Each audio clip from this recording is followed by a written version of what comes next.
여러분, 교회에서 이제 절기를 지키는 것은 사실 많은 사람들에게 지루하거나 고루한 전통으로 생각되어집니다.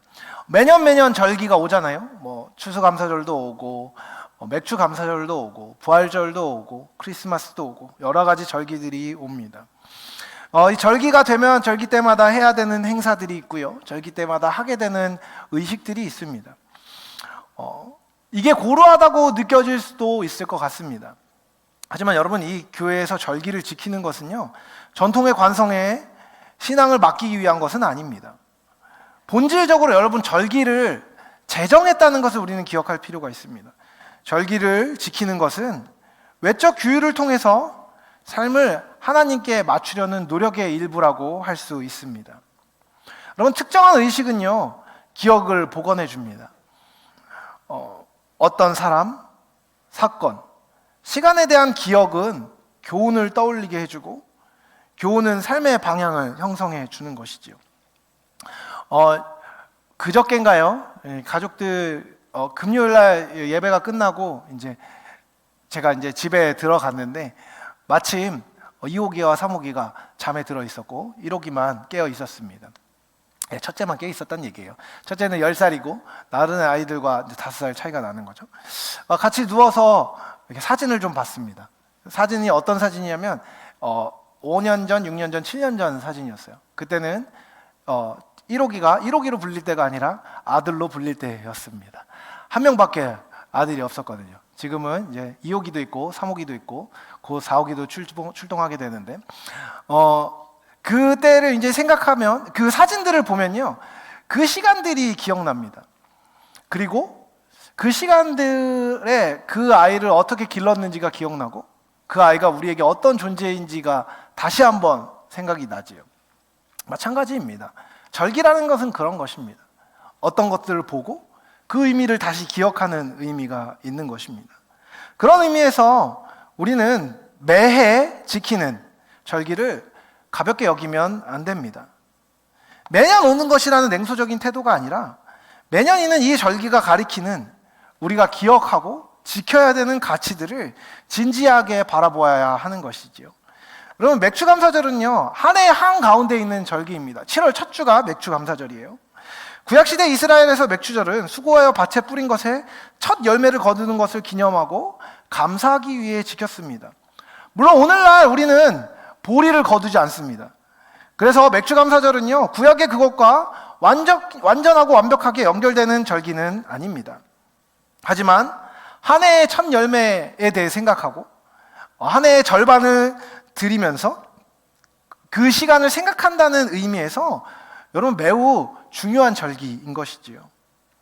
여러분, 2025년이 이제 절반이 지나갔습니다. 놀랍지 않습니까? 7월이에요. 그 한 해의 절반을 반추해 보면 어떤 마음이 드십니까? 어떤 생각이 드십니까?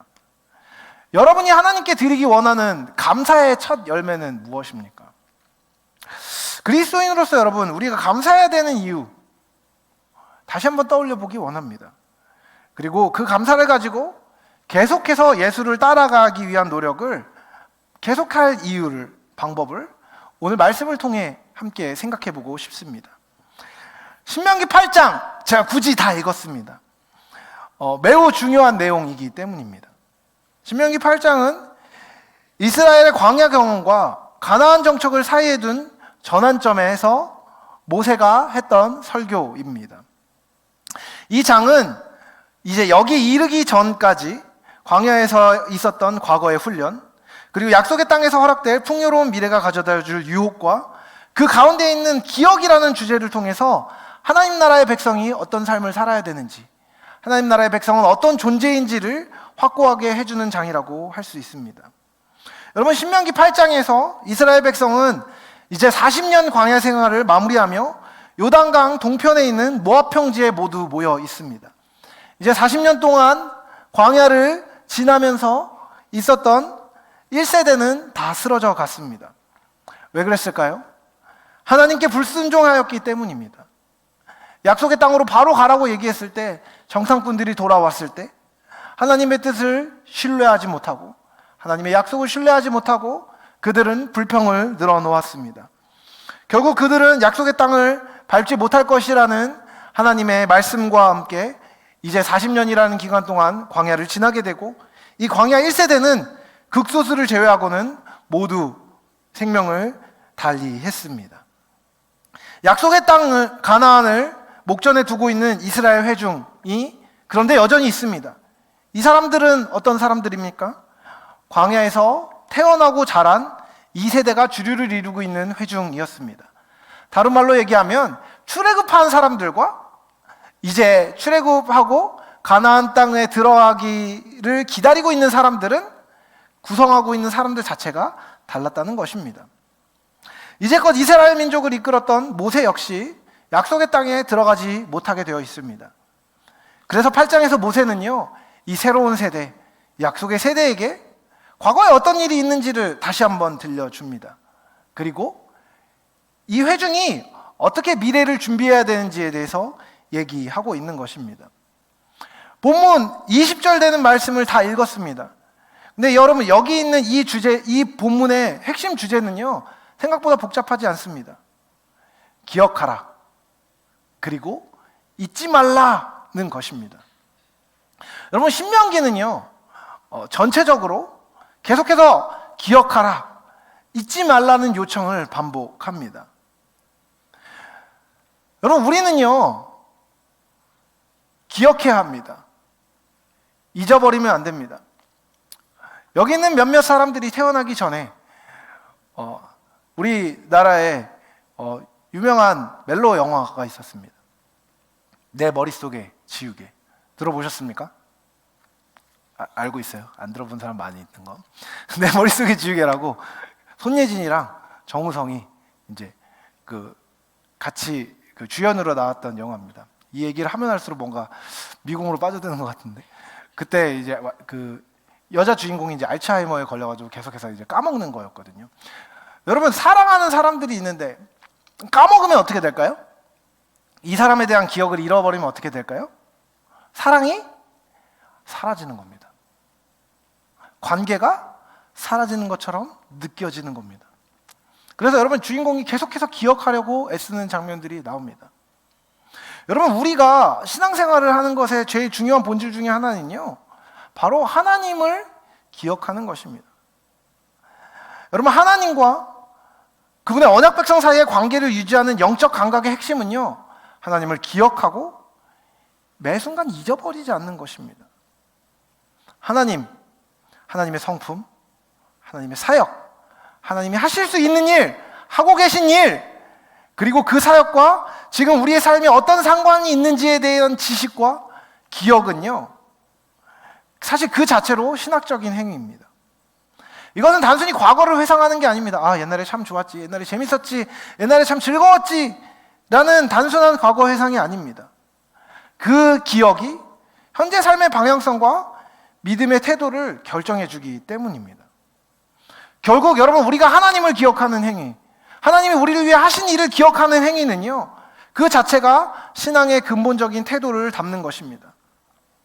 모세는 이스라엘 백성에게 하나님을 믿는 믿음의 삶의 구체적인 방식으로 기억과 잊지 않기 위한 의식적인 하나님 묵상을 요구하고 있습니다. 계속해서 말씀드리지만 본문을 구성하며 빚어나가는 두 가지 핵심적인 직조물의 줄기는요, 기억과 잊어버리지 않기 위한 노력입니다. 그리고 이것을 위해 모세는 계속해서 광야와 약속의 땅이라는 두 장소를 비교합니다. 여러분, 이스라엘 백성이 출애굽하여서 이제 애굽에서 나와서 가게 된 곳이 어디였어요? 광야였습니다. 모세가 말하고 있는 것이 그것입니다. 이스라엘 민족이 광야 길을 걷게 하신 것이 하나님이라고 말입니다. 여러분, 걷는 건 누구예요? 하나님이 걸으시나요? 아니요. 걷는 건 이스라엘 백성입니다. 그렇게 자기가 하는 행동을 보면요, 그 행동에 자기의 의도가 있다고 착각하기 쉽습니다. 하지만 여러분, 광야 길은요, 사실 피동적으로 걷게 된 길이었습니다. 하나님은 광야를 걸을 생각조차 못하고 포로된 상태에 있던 이스라엘 백성들을 구원해서 그들을 광야라는 지역으로 옮기셨습니다. 거기를 지나게 하십니다. 그 이유가 무엇입니까? 그 걸음은 일종의 시험이었습니다. 여러분, 시험은 왜 봅니까? 시험은 왜 있는 것입니까? 시험은요, 확인하기 위한 것입니다. 여러분, 그렇다면 하나님은 이스라엘 백성들이 광야를 거니게 하심으로 무엇을 확인하기 원하셨을까요? 그들의 마음과 그들의 상태였습니다. 하나님은 광야를 걸으며 그들이 하나님의 명령을 실제로 지키는지 아닌지를 확인하기 원하셨습니다. 그리고 그 상태를 그들이 알게 하기를 원하셨습니다. 다른 말로 얘기하면 내가 진짜 하나님의 언약 백성인지 아닌지, 언약 백성다운 모습을 얼마나 갖고 있는지, 그리고 그 과정 안에서 하나님과 어떤 관계를 맺을 때 어떤 결과가 일어나는지를 하나님은 경험시켜 주기를 원하셨습니다. 그것을 위한 구체적인 방법이 무엇이었죠? 흥미롭게도 그것은 어려움을 겪는 것이었습니다. 오늘 본문은 명확하게 말합니다. 너희를 낮추게도 하시고 줄이게도 하셨다고 말입니다. 여러분, 하나님이 이스라엘 백성을 직접 낮추셨다고 얘기합니다. 하나님이 이스라엘 백성이 직접 줄이도록 인도하셨다고 이야기합니다.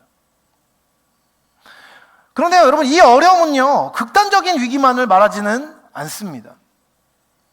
왜냐하면 하나님은 그들을 낮추셨다가도 그들을 높이기도 하셨고 줄이게 하셨다가도 만나와 같은 하나님의 극적인 공급을 통해서 배부름을 경험하게 하셨기 때문입니다.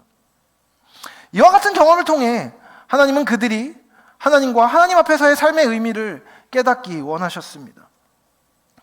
모든 인간의 삶이 여러분 무엇에 달려있는지를 보여주기 원하셨을까요? 여러분, 우리는요, 우리의 삶이 어디에 달려있다고 생각합니까? 우리의 삶의 풍요로움이 어디에 달려있다고 생각합니까? 예, 여러분이 갖고 있는 정답이 뭔지는 알고 있습니다. 하나님이라고 얘기할 겁니다. 근데요, 조금 더 툭 까놓고 들어가 보면 뭐가 있죠? 먹고 사는 일에 있습니다. 물질적인 공급과 풍요, 물질적인 공급의 관이 있지 않으면 내 삶의 안정감은 존재할 수 없다고 생각하는 것이 많은 사람들의 삶의 태도입니다. 하지만 하나님은요, 이스라엘 백성들을 때론 줄이게도, 때론 낮은 지경에도 있게 하십니다. 그리고 때론 높여주시기도 하시고, 때로는 먹여주기도 하십니다. 왜 그렇습니까? 인간의 삶이 육신의 공급을 위한 통로 그 자체에 있지 않다는 것을 보여주기 원하셨기 때문입니다. 여러분, 우주 만물의 모든 것은 하나님의 것입니다. 그렇다면 그것을 주실 수 있는 분은 누구이십니까? 하나님이신 것이지요.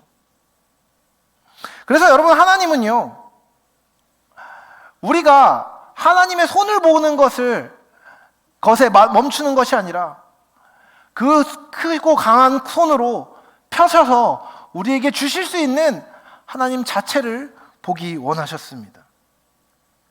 우리의 삶은요, 물질에 달려있지 않습니다.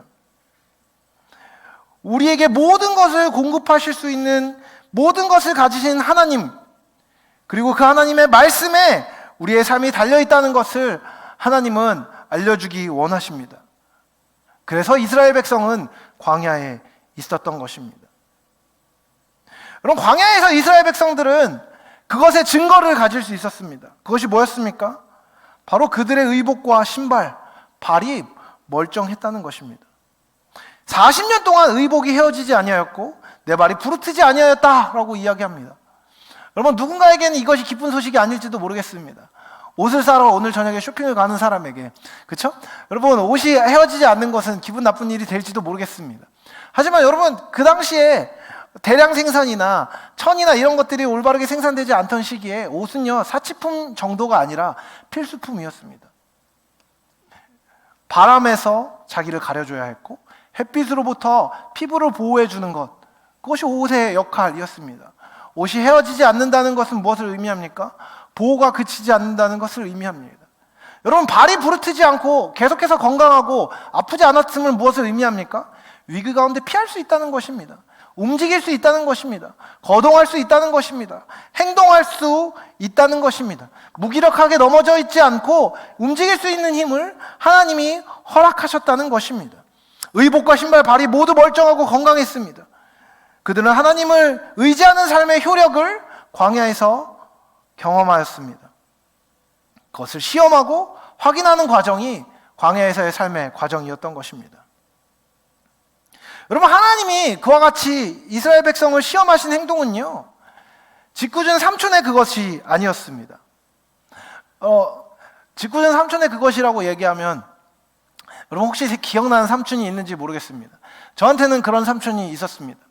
막내 삼촌은 언제나 저에게 즐거운 분이고 재밌는 분이셨지만 저를 항상 괴롭혔습니다. 저를 괴롭히는 게 그렇게 재밌었나 봐요. 저는 괴롭히면 언제나 바르르 떠는 스타일이었습니다. 확 올라와가지고 막 개기고 까불고 꼬집고 도망가면 쫓아가다가 결국 잡지 못하고 울고 있고. 여러분, 그렇게 삼촌이 괴롭히는 거는 무엇을 위한 걸까요? 저의 만족과 유익, 저를 사랑하는 표현이었을까요? 아니요, 나중에 보니까 삼촌 재밌자고 한 일이었습니다. 그죠? 여러분, 그런 괴롭힘은요 시험이 아닙니다. 근데 여러분, 부모님이 때로는 자녀들을 어떤 상황 가운데 두고 내버려 두는 경우가 있습니다. 여러분, 그 경우는 무엇을 위한 것입니까? 자녀를 도와주지 않기 위한 시험일까요? 아니요. 자녀가 잘하기 원하는 시험입니다. 자녀가 배우기 원하는 시험입니다. 에이, 할 줄 아는데 안 도와주는 건 학대 아니야? 라고 얘기하면 안 됩니다. 자녀는 잘해야 하고 자기 힘으로 서야 되고 자기 힘으로 걸어가야 됩니다. 그것을 위해서 부모는 해줄 수 있음에도 불구하고 그가 할 수 있도록 도와주고 기다려주고 밀어주는 일을 해야만 합니다. 하나님이 이스라엘 백성을 시험 가운데 두신 것은요, 하나님이 이스라엘 백성의 아버지셨기 때문입니다. 하나님의 아버지 되심을, 하나님이 그들을 사랑하심을 그들은 기억해야만 했습니다. 왜 그렇습니까? 그렇게 기억할 때 딱 보기에는 어려워 보이는 그 일에 대해서 순종할 수 있는 동력이 되어주기 때문입니다. 모세는 그 모든 것들을 통해서, 광야에서의 삶을 통해서 이스라엘 백성들이 알게 된 하나님을 기억하고 하나님의 명령을 지키고 그 길을 따라가며 그분을 두려워하는 마음으로 살라고 계속해서 촉구합니다. 여러분, 광야에서 이스라엘 백성들이 겪은 어려움은요, 가짜가 아니었습니다. 불뱀, 정갈과 같은 생명의 위협도 있었고요, 물의 부족과 같은 생존의 위험도 있었습니다. 여러분, 실제로 광야에 가보면요, 정말로 아무것도 없습니다. 우리가 생각하는 사하라 사막의 모래 광야가 아니라 이스라엘의 그 근처에 있는 광야는 돌 광야입니다. 그래서 풀이 한 포기도 없는 게 아니라 풀이 정말 한 포기만 있습니다. 그걸로는 쓸 것도 없습니다. 아무것도 없으면 아예 소망도 없지. 뭔가 조금씩 쬐깐씩 있는 겁니다. 결핍, 부족, 어려움, 정말 그 복지하고는 찾아볼 수 없는 그곳이 광야였습니다. 그곳에서의 어려움은 실제적인 것이었습니다. 아무것도 없는 곳이었죠. 근데 그곳에서 여러분, 이스라엘 백성이 40년 동안 거닐면서 경험한 것이 무엇이었습니까? 그들의 생명과 재산과 영혼을 보호하시는 하나님의 은혜였습니다. 왜 그렇습니까? 하나님은 그들의 영과 육에 복을 주기 원하시는 아버지셨기 때문입니다. 여러분, 하나님을 신뢰하고 하나님을 따르는 모든 사람은 반드시 약속의 땅에 이를 것입니다. 의식주, 장비, 무기, 생존에 필요한 생산품, 그것 할 수 있는 능력, 건강, 지식, 모든 필요한 것을 충분히 얻게 될 것이었습니다. 아니, 하나님을 신뢰하고 따르는 자는요, 그것이 있는 곳에 가는 것이 아니라 어떤 곳에 있어도 넉넉함을 경험하게 될 것이었습니다. 그렇게 그들이 유의해야 될 것이 무엇이었습니까? 여호와의 명령과 법도와 규례를 지키는 것에 있었고 그것을 기억하는 것에 있었던 것입니다. 왜요? 우리는 너무 자주 까먹는 사람들이기 때문입니다. 우리의 배가 배부르게 될 때 쉽게 교만하고 하나님을 잊고 자기를 하나님의 자리로 돌리는 사람들이 우리들이기 때문입니다.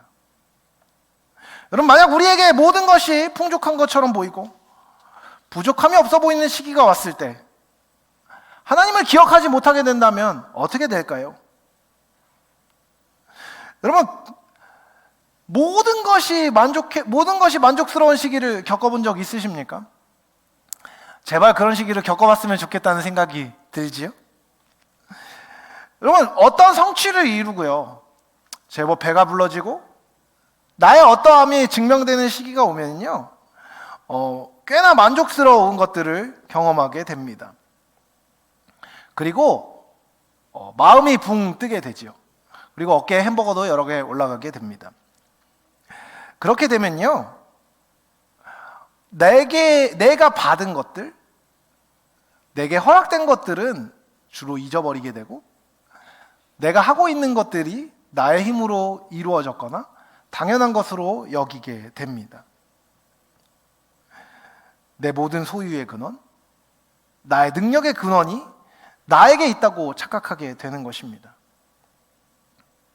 여러분, 그때가 위기입니다. 우리에게 있는 모든 것은 하나님으로부터 왔습니다. 이 사실을 잊어버리고 다른 신을 섬기면 반드시 멸망할 것이라고 모세는 경고합니다. 이미 멸망시킨 이스라엘의 대적이나 순종에 실패하여 광야에서 쓰러져간 세례처럼 약속의 땅을 눈앞에 두고 있는 이들도 하나님을 잊어버릴 때 하나님과의 관계가 끊어지고 복을 누리지 못하게 될 것을 모세는 경고하고 있는 것입니다. 여러분, 출애굽으로부터 약속의 땅으로 가는 과정은요, 처음 회심 후에 그리스도인이 되어가는 과정과 정말 유사합니다. 여러분, 출애굽은요, 하나님의 전적인 은혜로 말미암아 구원을 꿈꿀 수 없는 자들의 자리 이동입니다. 여러분, 430년 동안 이집트에서 노예 생활을 했던 그들은요, 그 노예에서 벗어날 수 있다는 생각조차 하지 못하고 있었습니다. 하지 않는 게 아니라 하지 못했습니다. 왜냐하면 노예가 아닌 삶을 경험해 본 적이 없었기 때문입니다. 그런데 여러분, 그런 상황에 있는 그들을 하나님은 뽑아내셔서 약속의 땅으로 인도하십니다. 우리의 거듭남과 회식도 마찬가지입니다. 믿음의 반응으로 시작되지만 우리의 공로가 없이 시작됩니다. 여러분, 예수님 믿기 전에요, 한번 물어볼까요? 나는 진짜 내 삶에 문제가 있고 내 삶은 죄인이다, 나는 죄로 말미암아 내가 죄로 말미암아 해결할 수 없는 상태에 있다라고 생각해 본 적 있으신 분 계신가요? 예수님 믿기 전에요. 거의 없습니다. 없다고 봐도 무방합니다. 다 나 정도면 괜찮다고 생각합니다. 나 정도면, 남자들 맨날 나 정도면 엄청 잘생기진 않아도 평균은 된다고 생각하고, 나 정도면 엄청 성격이 좋진 않아도 나쁘진 않다고 생각합니다. 나 정도면 섞일만 하고, 나 정도면 착하고, 나 정도면 다른 사람하고 원만하게 지낸다고 생각하는 것이 보통의 사람들입니다. 여러분, 근데 모든 인간은 죄된 상태에 있습니다.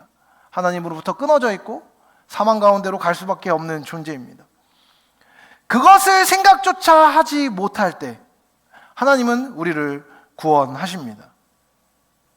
전적인 하나님의 역사로 말미암아 우리는 믿음을 얻게 되죠. 신앙생활은요, 우리의 공로 없이 시작됩니다.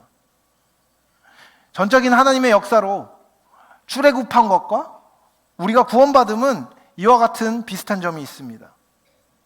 여러분, 이스라엘 백성들이 갈라진 홍해를 건너갑니다. 홍해를 건너갔으니까 구원받은 거 아니야? 라고 누군가 얘기할 수 있지만, 여러분, 홍해가 갈라진 것은 그들의 공로가 아니었습니다. 홍해를 걸어갈 수 있음도 그들의 공로가 아니었습니다. 하나님께서 여신 길을 그들은 반응함으로 걸어갔을 뿐이었습니다. 마치 우리의 구원과 마찬가지이죠. 여러분, 그렇게 구원받아 살게 되면 어떻게 됩니까? 하나님의 백성이 되어집니다. 의롭다고 여김을 받게 됩니다. 여러분, 그렇다면 그렇게 구원받아서 하나님의 백성이 된 사람들은 바로 하나님의 백성다운 아름다운 성품과 선한 능력과 지혜로운 것들을 갖게 되나요? 그렇지는 않습니다. 그리스도인이 구원받으면 모든 이전의 습관들이 자동으로 끊어지던가요? 아니요, 그렇지 않습니다. 예수님을 믿게 되면 죄에 대한 감각이 조금씩 생기지만 여전히 이전에 짓던 죄들을 짓습니다. 우리는 여전히 뒷담화를 치고 여전히 나쁜 짓을 하고 여전히 음란하며 여전히 탐욕 가운데 가득합니다. 무욕으로 가득하고, 그렇죠? 욕심이 가득한 것이 우리의 모습입니다. 우리의 성취를 위한 욕심이 가득하고 하나님을 의지하기보다 자신의 능력과 자신의 기준과 자신의 방법을 취하는 것이 우리의 여전한 습관들입니다. 여러분, 그와 같은 습관들을 끊어지게 하기 위해서 하나님은 계속해서 우리를 가르치십니다. 광야에서 이스라엘 백성들은요, 이 훈련을 받았습니다.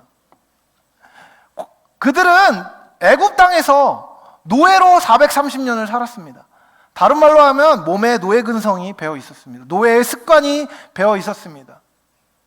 하나님이 아닌 세상의 것들의 통치를 당하며 세상의 것들의 설득을 당하며 세상의 것들의 핍박을 받으며 세상의 방식으로 사는 것이 그들의 삶의 방식이었습니다. 하지만 광야에서 이스라엘 백성들은 완전히 다른 삶의 방식을 요구받습니다. 하나님을 신뢰하고 하나님이 인도하시는 대로 따라가고 하나님의 인도하심을 신뢰함으로 용기를 내는 삶, 그것이 그들이 훈련받아야 하는 삶이었습니다. 그 환경은 결핍과 유혹, 시험이 여전한 가운데서 하나님이 말씀하시는 것을 기다리는 것을 요구받는 장소와 시간이었습니다. 이스라엘 백성은 광야라는 공간 안에서 40년이라는 시간 동안 자기를 겸손하게 하고 마음을 시험하여 하나님의 말씀에 순종하는 것이 어떤 것인지를 알게 되기 위해서 놓여져 있었습니다. 우리도 마찬가지입니다. 우리의 삶은요, 그 자체로 신앙의 근육을 키우는 시공간입니다. 말씀에 의존함을 배우고 하나님의 공급을 경험하며 자기의 기준과 방식을 부인하는 법을 배워가며 하나님을 그 가운데 누리는 법을 계속해서 배웁니다. 그렇게 그리스도인이 되어지는 것이 성도가 구원 뒤에 겪게 되는 삶입니다. 광야에서 이스라엘 백성들은요, 불필요한 것들을 버렸습니다. 그리고 하나님 한 분이면 충분하다라는 것을 배웠습니다. 그리고 그 배운 것을 경험함으로 고백하게 되었습니다. 그리스도인됨도 마찬가지입니다. 회심하고 중생하는 기쁨 뒤에 그 믿음, 그분을 향한 지식이 삶에 뿌리 내리는 시간을 지나야만 합니다. 지날 수밖에 없습니다. 이 광야의 시간을 통해 신앙이 우리의 삶에 뿌리 내리게 되는 것이지요. 그리고 성화의 도상에서 우리는 약속의 땅에 이르게 됩니다. 이것은 성숙한 신앙인의 복된 삶을 나타내는 비유라고 이야기할 수 있습니다. 약속의 땅에 들어가면요, 여러분, 모든 것이 보장되지는 않지만 풍요와 기쁨, 축복을 더 많이 겪게 됩니다. 약속의 땅에서의 누림은 그런 것입니다. 하나님께서 약속하신 살만한 땅, 젖과 꿀이 흐르는 풍요로운 삶은요, 분명 선물일 것입니다. 하지만 이곳에도 새로운 시험이 있습니다. 그 선물로 주어진 다양한 풍요와 풍성함조차 우리를 교만으로 이끌 수 있기 때문입니다. 성숙한 신앙인은 은혜를 잊지 않고 풍요 속에서도 하나님을 기억하는 삶을 살아갑니다. 여러분, 약속의 땅에서의 복의 본질은요, 물질의 풍요에 있지 않습니다. 삶의 윤택함에 있지 않습니다. 하나님을 잊지 않는 데 있는 것입니다. 여러분, 모세가 끝없이 말하는 게 있습니다. 하나님을 기억하라는 것입니다. 하나님의 말씀을 잃어버리지 말라는 것입니다. 왜 그렇습니까? 하나님을 잊어버리는 순간 자신이 커지기 때문입니다. 여러분, 하나님을 삶의 주인으로 모시는 사람은요, 자기 삶이 어떤 곳으로 가든 평안할 수 있습니다.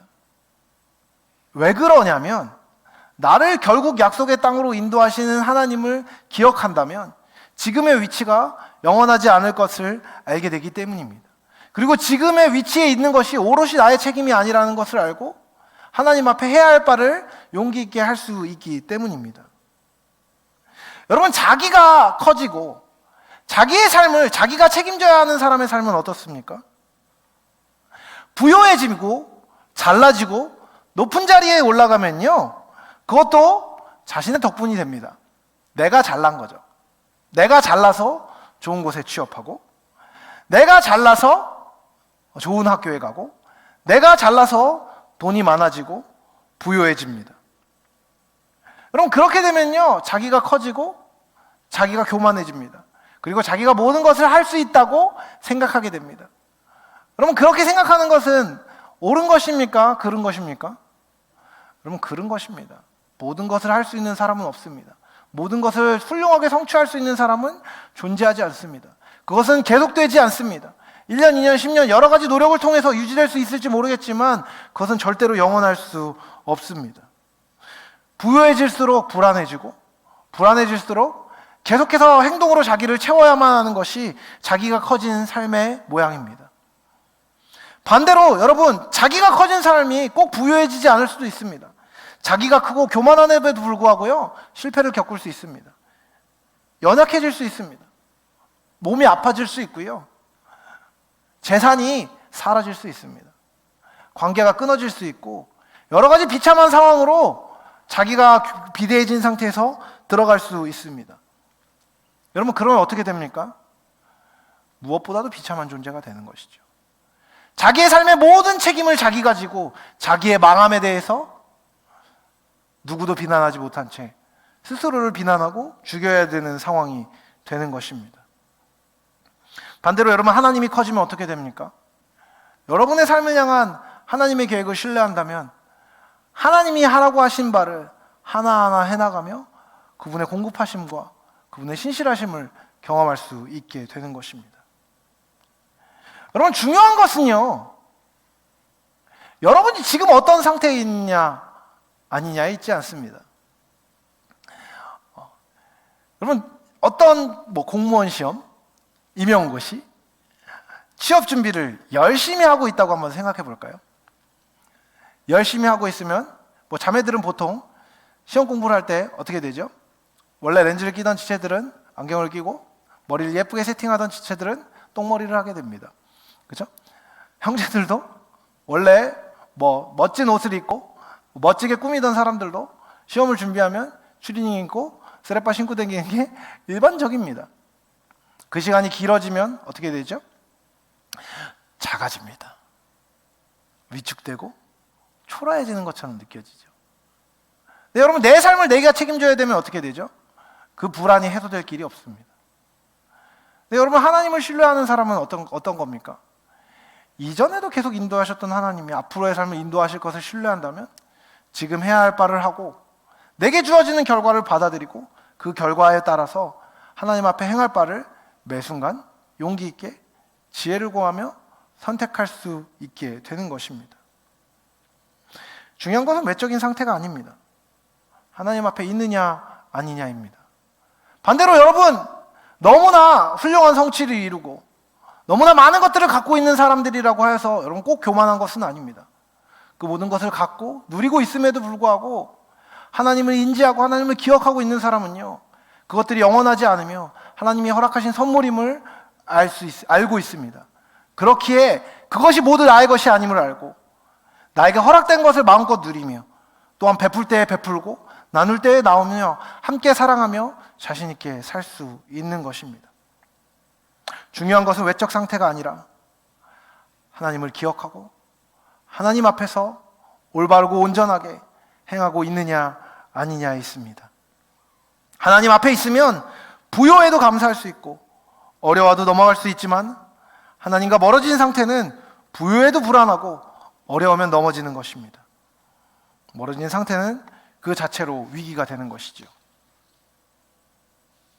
여러분, 출애굽에서부터 약속의 땅을 눈앞에 둔 모압 평지에 이르기까지 이스라엘 백성에게 일하셨던 하나님은 어떤 분이셨습니까? 그분은 언약에 신실하신 분이십니다. 아브라함, 이삭, 야곱에게 주어진 언약을 하나님은 430년이란 기간 동안 잊지 않으셨습니다.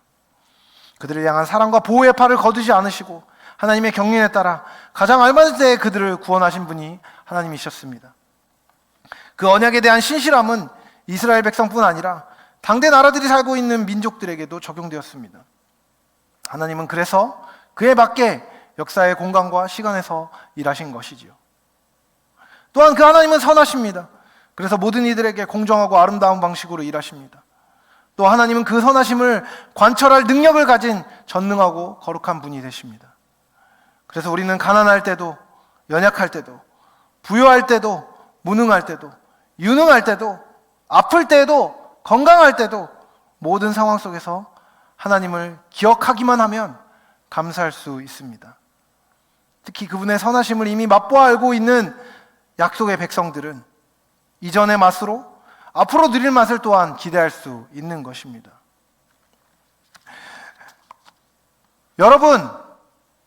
여러분의 삶에 하나님을 향한 감사가 여전히 있으십니까? 전 그게 참 궁금합니다. 여러분, 감사가 사라진다는 것은요, 감사할 것이 사라진다는 것을 의미하는 것이 아닙니다. 오히려 감사의 사라짐은, 특별히 그리스도인 성도의 감사가 없어졌다는 것은요, 하나님의 계심과 그분의 행하심을 배우는 것을 멈췄기 때문인 경우가 많습니다. 내 삶을 하나님이 주관하고 계심을 기억하고 지금의 상황에서 하나님이 나에게 가르쳐 주실 것에 귀를 기울이고 그분을 향해 배우면 우리의 삶의 방향은 정해지게 되어 있습니다. 그리고 그 정해진 경계 안에서 하나님을 기억하며 우리는 그분이 허락하신 삶을 누릴 수 있는 것입니다. 그래서 외적인 번영과 쇠퇴, 내적인 번영과 쇠퇴의 모든 순간에 하나님의 함께하심을 기억하며 회복을 향한 소망과 보호에 대한 확신을 가지고 용기 있게 살 수 있습니다. 그것이 우리의 삶을 만족과 감사로 살게 하는 힘이 되는 것입니다. 말씀을 마무리하려고 합니다. 여러분의 삶에 하나님은 어떤 일을 행하셨습니까? 그리고 어떤 일을 행하실 수 있는 분이십니까? 저는 그런 말을 싫어합니다. 하나님이 있는 것 같기는 한데 지금 잘 모르겠어. 그건 하나님이 있는 것 같은 게 아닙니다. 하나님이 없는 거죠. 하나님이 계시고 그 하나님이 죄를 미워하시고 여러분의 삶을 붙잡고 계시고 여러분을 인도하실 수 있는 유일한 분이시라면 여러분, 그분을 기억하는 것은 중요한 일입니다. 그리고 그분이 여러분에게 행하실 일들을 기억해야 되는 겁니다. 여러분, 하나님의 약속이 어떻습니까? 여러분은 오래 참으실 것입니다. 여러분이 진리 가운데 오도록 오래 참으실 것입니다. 네, 여러분 아십니까? 그냥 내버려 두지는 않으실 겁니다. 여러분이 죄 가운데 머물도록, 허물 가운데 있도록, 어려운 가운데 계속 있도록 하나님은 버려두지 않으십니다. 여러분이 무지하고 알지 못하고 완고하여서 하나님을 떠나 있다면 하나님 여러분의 뒷덜미를 잡아서라도 하나님의 은혜의 자리로 불러주실 것입니다. 여러분의 기억이 왜곡되어 있다면 하나님은 그 기억의 왜곡을 바로잡아 주실 것이고 여러분의 감정이 망가져서 하나님께 갈 수 없다면 그 망가진 감정을 치유시키시는 모든 방법을 동원해서 하나님이 여러분을 부요하게 하실 것입니다. 그렇게 하실 수 있는 하나님 앞에 여러분의 상태를 세우십시오. 그 상태에 걸맞게 반응하십시오. 여러분이 아는 하나님이 어떤 분이십니까? 그 하나님 앞에 여러분이 해야 할 바는 무엇입니까? 여러분, 하나님을 충분히 알지 못한다면요, 여러분의 삶을 여러분은 올바로 마주할 수 없습니다. 여러분의 삶 안에 있는 불행과 어려움을 바르게 해석할 수 없습니다. 여러분의 삶에 넘어야 되는 산에 대해서 어떻게 해야 될지를 여러분은 올바르게 찾을 수 없는 것입니다. 그렇게 여러분은 하나님을 아는 일에 우리는 힘을 써야 합니다. 하나님을 알아야 한다는 것을 기억하십시오. 하나님은 여러분에게 당신의 뜻과 당신의 능력과 당신의 선하심을 알려주시는 분이심을 기억하십시오. 그리고 그 알리신 대로 행하시는 분이심을 기억하십시오. 그때 여러분의 삶에 감사가 복원되고 그 복원된 감사 위에 여러분의 삶이 진리를 향해 살아가는 힘을 더해줄 것입니다. 하나님을 기억함으로 감사를 회복하고 그 회복된 감사로 주님을 계속해서 배워나가며 주님을 닮아나가는 저 여러분이 되시길 사랑하는 주님의 이름으로 축복합니다.